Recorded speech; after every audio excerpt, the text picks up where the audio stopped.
সেদিন শারদ দিবা অবসান, শ্রীমতী নামে সে দাসী।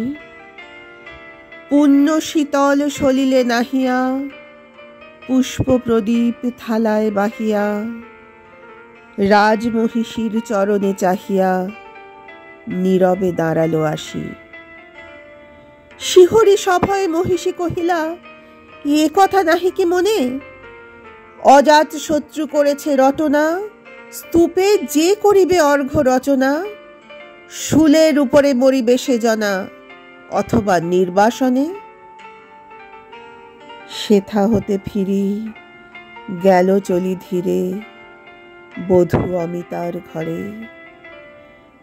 সম্মুখে রাখিয়া স্বর্ণ মুকুর, বাঁধিতেছিল সে দীর্ঘ চিকুর, আঁকিতেছিল সে যত্নে সিঁদুর, সীমন্ত সীমা পরে।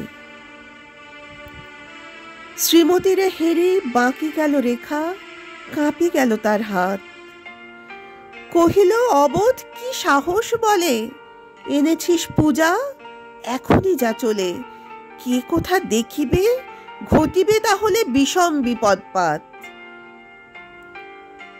অস্তরবীর রশ্মি আভায় খোলা জানালার ধারে, কুমারী শুক্লা বসি একাকিনী, পড়িতে নিরত কাব্য কাহিনী। চমকে উঠিল শুনি কিঙ্কিনী, চাহিয়া দেখিল দ্বারে। শ্রীমতীরে হেরি পুঁথি রাখি ভূমে, দ্রুত পদে গেল কাছে। কহে সাবধানে তার কানে কানে, রাজার আদেশ আজি কে না জানে। এমন করে কি মরণের পানে ছুটিয়া চলিতে আছে? দ্বার হতে দ্বারে ফিরিল শ্রীমতী, লইয়া অর্ঘ্য থালি। হে পুরবাসিনী, সবে ডাকি কয়, হয়েছে প্রভুর পূজার সময়। শুনি ঘরে ঘরে, কেহ পায় ভয়, কেহ দেয় তারে গালি। দিবসের শেষ আলোক মিলালো নগর সৌধ পরে। পথ জনহীন আধারে বিলীন, কলকোলাহল হয়ে এলো ক্ষীণ। আরতি ঘণ্টা ধ্বনিল প্রাচীন রাজ দেবালয় ঘরে। শারদ নিশির স্বচ্ছ নিশীথে, তারা অগণ্য জলে। সিংহ দুহারে বাজিল বিষান, বন্দিরা ধরে সন্ধ্যার তান। মন্ত্রণা সভা হলো সমাধান, দাড়ি ফুকারিয়া বলে।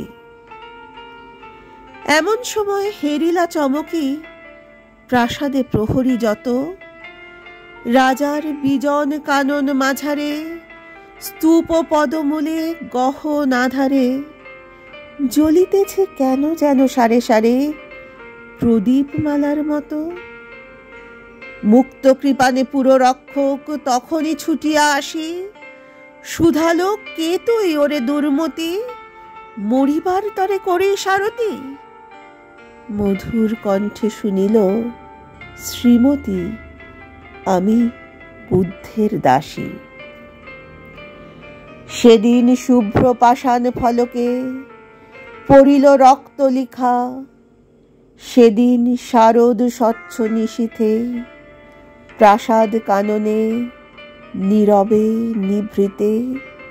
স্তূপ পদমূলে নিবিল চকিতে, শেষ আরতির শিখা।